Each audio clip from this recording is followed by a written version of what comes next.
Hello friends, welcome to ICS platform. आज है 17 सितंबर और 17 सितंबर करेंगे हम करंट अफेयर के MCQ। Without wasting our time video start करते हैं। First question, what is RCPL WEA recently seen news. अब आपके मन में डाउट आ रहा होगा कि सर आपने इतना बड़ा शॉर्ट फॉर्म बता दिया है कम से कम और बाद में लिख दिया है रिसेंटली सीन न्यूज, तो आप फुल फॉर्म जरूर बता दीजिए इसका। तो दोस्तों इसका फुल फॉर्म होता है road construction project for left wing extremist affected area. Clear, ये इसका फुल फॉर्म होता है। अब ये दोस्तों ये स्कीम स्टार्ट हुई थी 2016 में। कब स्टार्ट हुई थी? 2016 में अंडर प्रधानमंत्री ग्राम सड़क योजना। और प्रधानमंत्री ग्राम सड़क योजना आप जानते हो कि 2000 में स्टार्ट हुई थी under Atal Bihari Vajpayee prime minister के टाइम। क्लियर, तो आप इतना याद रखना। और इसका मेन मोटिव क्या होता है कि विलेज को कनेक्ट करना सिटी से by all weather road, means पक्का रोड के जरिए सारे विलेजों को कनेक्ट करना। क्लियर, ये पक्का रोड बनेगा और इसमें कुछ कंडीशन होती है, जैसे प्लेन एरिया का विलेज होगा, प्लेन एरिया का, तो उसमें विलेज में 500 पॉपुलेशन मिनिमम होना चाहिए। और जो हिली एरिया है, हिली या फिर नॉर्थ ईस्ट एरिया या फिर ट्राइबल एरिया या फिर हिमालयन एरिया, वो वहां पर कंडीशन है 250 पॉपुलेशन उस विलेज की कम से कम होना चाहिए, तो उस विलेज को कनेक्ट कर दिया जाएगा। अब क्वेश्चन ये नहीं है, क्वेश्चन क्या है? आप क्वेश्चन ये है कि ये जो स्कीम अंडर प्रधानमंत्री ग्राम सड़क योजना है, इस स्कीम को लॉन्च क्यों किया गया था? तो आप जानते हो कि हमारे इंडिया में कई सारे ऐसे डिस्ट्रिक्ट हैं जो कि अफेक्टेड हैं फ्रॉम एक्सट्रीमिस्ट से। किससे? जो माओवादी होते हैं उनसे अफेक्टेड है। जैसे अभी बताया जाता है रिपोर्ट के अनुसार कि 44 डिस्ट्रिक्ट हैं इंडिया के अंदर, 44 डिस्ट्रिक्ट अक्रॉस 9 स्टेट है, वहां पर 44 डिस्ट्रिक्ट हैं जो कि अफेक्टेड है फ्रॉम एक्सट्रीमिस्ट। अब वो 9 स्टेट कौन कौन से हैं, तो ये भी मैं बता देता हूं कि वो 9 डिस्ट्रिक्ट हैं दोस्तों, Andhra Pradesh, Telangana, then after Maharashtra, MP, UP, Bihar, Orissa, then after Jharkhand.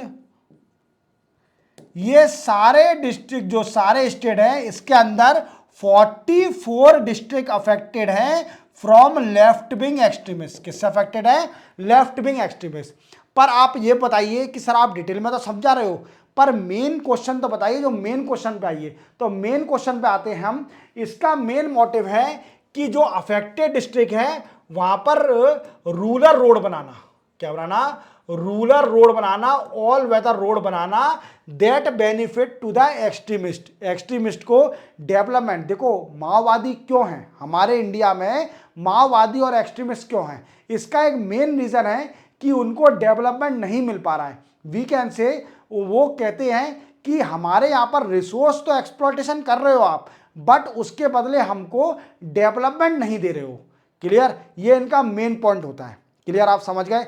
अब इसी के साथ अब सरकार ने 2016 में एक स्कीम निकाली थी कि जितने भी विलेज हैं जो कि एक्सट्रीमिस्ट से अफेक्टेड है, वहां पर रूरल रोड बनाई जाएगी अंडर प्रधानमंत्री ग्राम सड़क योजना के जरिए। क्लियर, तो समझ गए होंगे आप कि इसका मेन क्या answer? Road development in left wing extremist.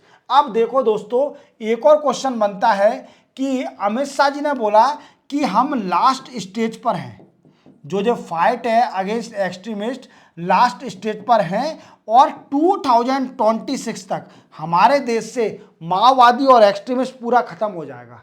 क्या हो जाएगा? माओवादी और एक्सट्रीमिस्ट पूरा खत्म हो जाएगा। और आप याद रखना, अब ये न्यूज में आया है।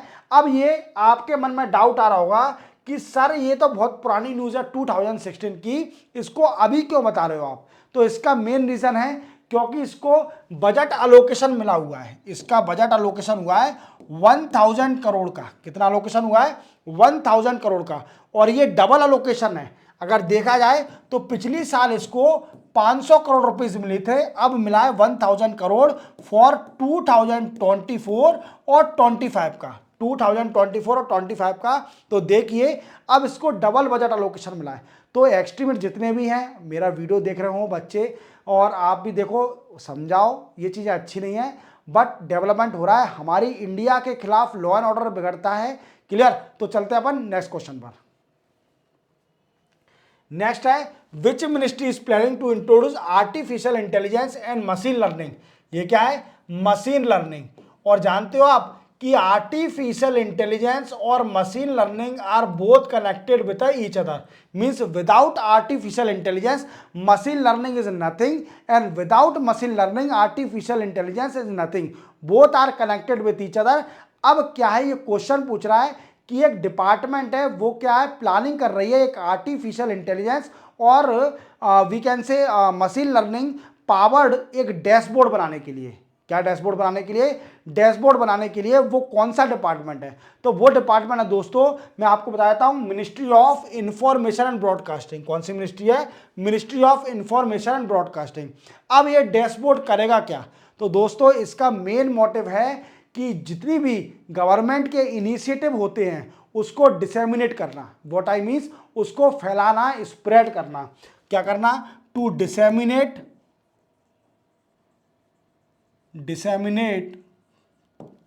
Clear, to government initiative clear. और ये जो डैशबोर्ड बनेगा ये मल्टीलिंगुअल होगा। क्या होगा दोस्तों? मल्टीलिंगुअल होगा। अब मल्टीलिंगुअल क्या होता है कि ये डिफरेंट लैंग्वेज को जो समझ सकता है उसको बोलते हैं मल्टीलिंगुअल। क्लियर? और इसके लिए गवर्नमेंट ऑफ इंडिया ने रिक्वेस्ट भी करी है, किसको? प्राइवेट इन्वेस्टर को एक्सप्रेशन ऑफ इंटरेस्ट निकालिए। प्राइवेट ऑफ जितने भी प्राइवेट इन्वेस्टर है इंटरेस्टेड हो वो एक्सप्रेशन ऑफ इंटरेस्ट निकालिए for development, manufacturing and modifying of this dashboard. Clear? समझ में आ गया? चलते अपन नेक्स्ट क्वेश्चन पर। नेक्स्ट है, which country has started operation सद्भाव। देखो दोस्तों, जब भी ऑपरेशन सद्भाव या कोई भी ऑपरेशन जैसा है जो ह्यूमैनिटेरियन असिस्टेंस दे, तो आप समझ जाना वो ऑपरेशन इंडिया ने चलाया है। क्योंकि हमारी जो इंडिया है वो इतनी दयालु है कि आप देख नहीं सकते, वर्ल्ड में इतनी दयालु कंट्री कोई हो ही नहीं सकती। अगर किसी भी वर्ल्ड को प्रॉब्लम होती है तो सबसे पहले इंडिया आगे आती है। तो इसने अभी एक ऑपरेशन स्टार्ट किया है जिसका नाम है ऑपरेशन सद्भाव। क्या है? ऑपरेशन सद्भाव। और ऑपरेशन सद्भाव क्या है दोस्तों? ये humanitarian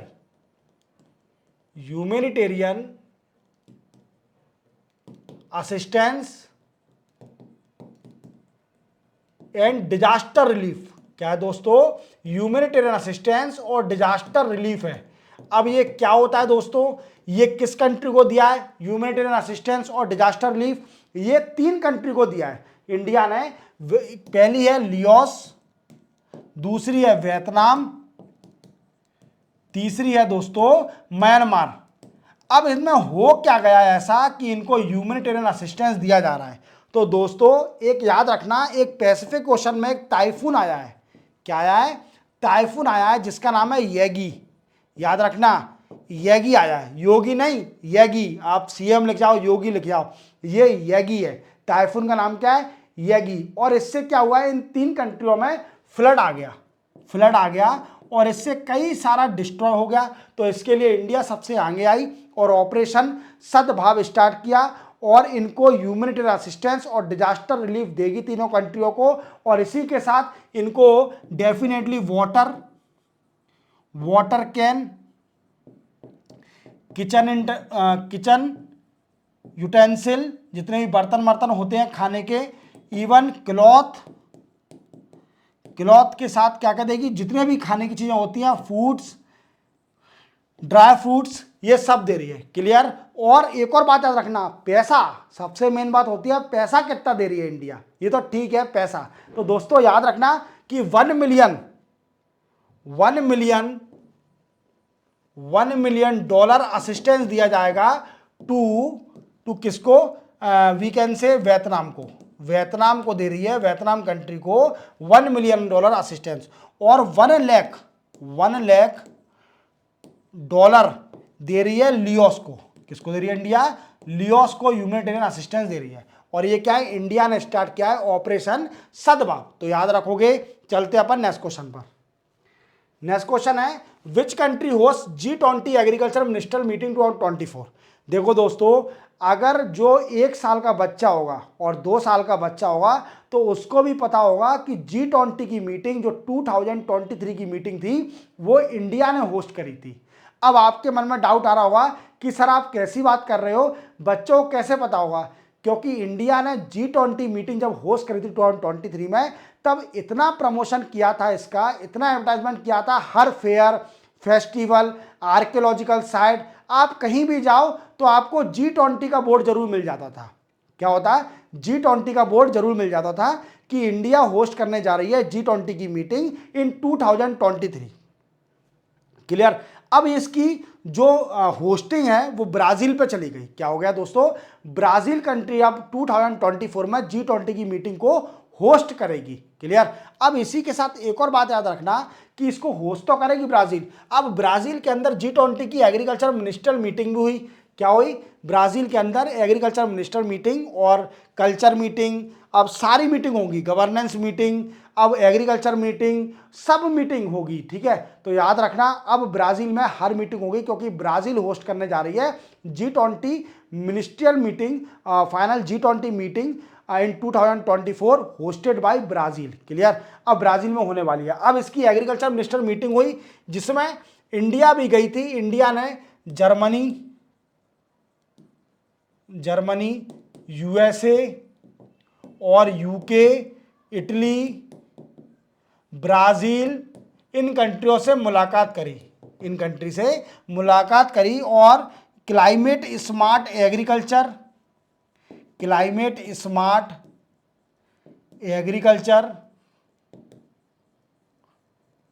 then after we can say natural farming, organic farming, इन सभी पे जो भी रिलेटेड है एग्रीकल्चर से वो सभी पर डिस्कस किया गया G20 एग्रीकल्चर मिनिस्टर मीटिंग में। तो आप पूरी तरह समझ गए होंगे कि ये मीटिंग क्या है। चलते अपन नेक्स्ट क्वेश्चन पर।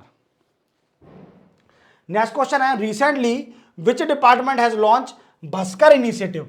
अब आपके मन में फिर से डाउट आ गया होगा कि सर नरेंद्र मोदी साहब, जब भी कोई भी नरेंद्र मोदी के अंडर जो भी हमारे PM हैं नरेंद्र मोदी साहब, इनके अंडर कोई भी इनिशिएटिव स्टार्ट होता है तो उसका एक शॉर्ट फॉर्म होता है और डेफिनेटली उसका फुल फॉर्म भी होता है। तो उसका फुल फॉर्म मैं बता देता हूं। भास्कर का फुल फॉर्म है दोस्तों Bharat startup knowledge access registry. क्या नाम है? Access registry, Bharat startup knowledge access registry, इसका ये फुल फॉर्म है। क्लियर? अब इसका मेन एम क्या है और किस डिपार्टमेंट ने ये स्टार्ट किया है? तो ये डिपार्टमेंट है department of promotion of industry and international trade. International नहीं, इंटरनल ट्रेड, सॉरी इंटरनेशनल नहीं है, इंटरनल ट्रेड है। Department of promotion of industry and internal trade ने एक इनिशिएटिव स्टार्ट किया है जिसका नाम है भास्कर इनिशिएटिव। और भास्कर का फुल फॉर्म क्या है? Bharat startup knowledge access registry. और अब मेन क्वेश्चन बनता है कि इसका एम क्या है? जो भास्कर इनिशिएटिव स्टार्ट किया है इसका मेन एम क्या है? तो दोस्तों इसका एम है to strengthen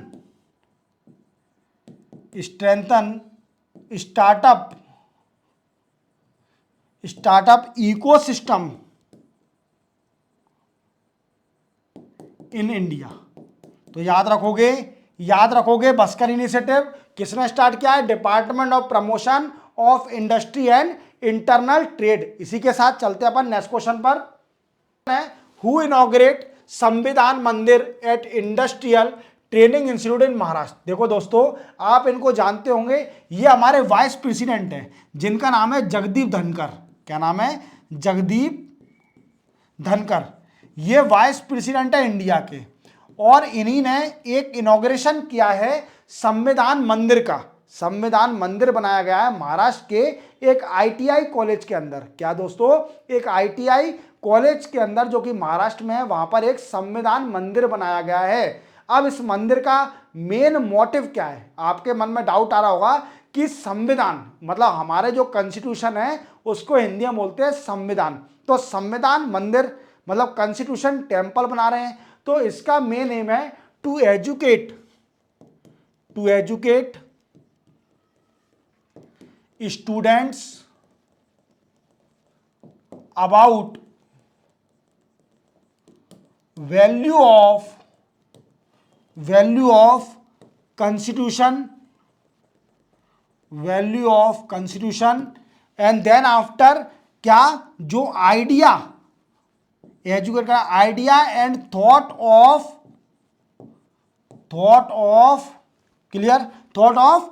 we can say father of Indian constitution. अब फादर ऑफ इंडियन कॉन्स्टिट्यूशन कौन है? तो आप जानते हो कि बी आर अम्बेडकर साहब, जो बी आर अम्बेडकर जी हैं वो हमारे संविधान बनाने वाले फादर हैं। बी आर अम्बेडकर जी को हम संविधान के पिता मानते हैं। क्या मानते हैं? बी आर अम्बेडकर साहब को फादर ऑफ इंडियन कॉन्स्टिट्यूशन मानते हैं। तो जो उनके आइडिया, बी आर अम्बेडकर साहब के आइडिया और थॉट को स्प्रेड करना, ये भी मेन मोटिव है किसका? संविधान मंदिर सेटअप करने का, जो कि आईटीआई कॉलेज महाराष्ट्र के अंदर सेटअप कराए और जिसको इनॉग्रेशन किया है जगदीप धनखड़ साहब ने, जो कि वाइस प्रेसिडेंट ऑफ इंडिया है। क्लियर? और वाइस प्रेसिडेंट ऑफ इंडिया का काम क्या होता है कि राज्यसभा को जो चेयरमैन होता है राज्यसभा का, वही वाइस प्रेसिडेंट होता है। क्लियर? याद रखोगे। चलते अपन नेक्स्ट क्वेश्चन पर। नेक्स्ट है which day is observe as international day of democracy 2024। देखो दोस्तों, ये सिंपल सा क्वेश्चन है कि इंटरनेशनल डे ऑफ डेमोक्रेसी किस दिन मनाया जाता है? तो दोस्तों ये मनाया जाता है 15 सितंबर को। कब दोस्तों? 15 सितंबर को मनाया जाता है। और याद रखना 2024 की जो इंटरनेशनल डे ऑफ डेमोक्रेसी है, इसकी पर्टिकुलर थीम थी। क्या थीम थी? थीम ये थी, मैं बता देता हूं एक बार आपको, कि artificial intelligence as a tool for good governance. क्या है दोस्तों? कि आर्टिफिशियल इंटेलिजेंस एक टूल है फॉर गुड गवर्नेंस। किसके लिए? As tool for good governance. तो इसकी थीम थी 2024 की इंटरनेशनल डे ऑफ डेमोक्रेसी, जो कि 15 सितंबर को ऑब्जर्व किया जाता है। क्लियर? चलते हैं अपन नेक्स्ट क्वेश्चन पर। नेक्स्ट है which country has launch it Chandrayaan first research satellite. देखो दोस्तों, एक कंट्री है जिसने अपनी दूसरी सैटेलाइट मींस कंट्री की दूसरी सैटेलाइट लॉन्च किया है, जिसका नाम है चांद्रयान फर्स्ट रिसर्च सैटेलाइट। और ये एक पर्टिकुलर रिसर्च सैटेलाइट है और ये लॉन्च करी है ईरान ने। किसने लॉन्च करी है? ईरान ने। तो याद रखोगे, ईरान ने एक अपनी दूसरी सैटेलाइट मींस कंट्री की दूसरी सैटेलाइट जिसका नाम है चांद्रयान फर्स्ट रिसर्च सैटेलाइट, वो लॉन्च करी है। तो याद रखोगे। इसी के साथ चलते हैं अपन नेक्स्ट क्वेश्चन पर। नेक्स्ट है which department has receive Rajbhasha unit award for excellence in promoting Hindi as a official language. देखो दोस्तों, आप जानते हो कि अभी हमने हिंदी दिवस मनाया था। क्या बनाया था? हिंदी दिवस मनाया था। और वो हिंदी दिवस मैंने आपको क्वेश्चन में ही बताया था कि हिंदी दिवस कब पड़ता है। हिंदी दिवस पड़ता है, ऑब्जर्व किया था 14 सितंबर को। अब 14 सितंबर को क्यों ऑब्जर्व करते हैं? क्योंकि 14 सितंबर 1949 को हम हिंदी को एडॉप्ट किया था एज अ ऑफिशियल लैंग्वेज। तो याद रखोगे, हिंदी को एडॉप्ट कर लिया था as a official language in 14 सितंबर 1949 को। तो क्लियर? अब क्या है दोस्तों, अभी अवार्ड दिए गए, एक पर्टिकुलर डिपार्टमेंट को अवार्ड मिला, राजभाषा अवार्ड। अब इसको अवार्ड क्यों दिया गया है? तो ये डिपार्टमेंट है, पर डिपार्टमेंट डाल लीजिए, department of administrative reform and public grievance. क्या है दोस्तों? Department of administrative reform and public grievance को अभी ये अवार्ड दिया गया है, राजभाषा यूनिट अवार्ड। अब ये दोस्तों क्यों अवार्ड दिया गया है? इसने डिपार्टमेंट ने ऐसा क्या किया है? तो दोस्तों, इसने हिंदी को बड़ा प्रमोट किया है। Promote Hindi as official language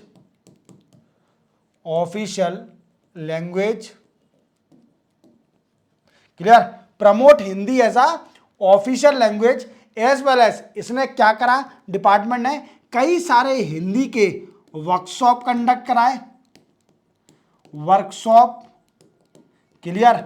इसके बाद मल्टीलिंगुअल, मल्टी या बाइलिंगुअल बोल लो, मल्टीलिंगुअल क्या बोले, बाइलिंगुअल दो भाषा में डॉक्यूमेंट्री निकाली।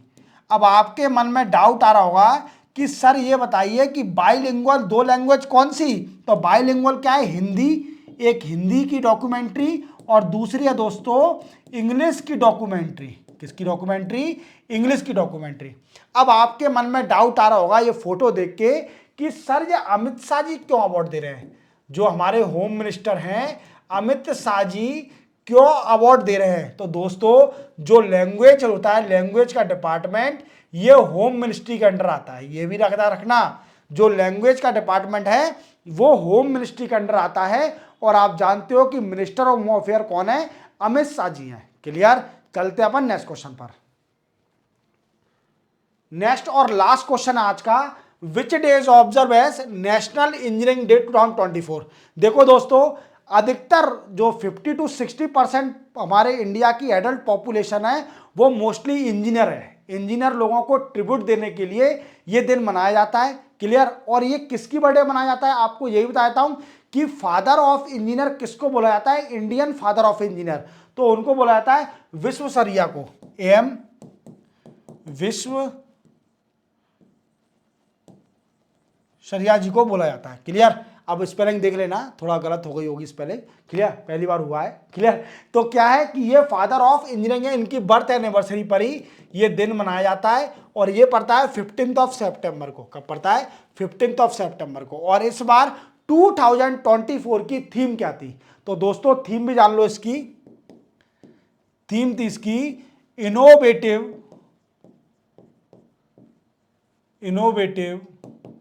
For sustainable growth.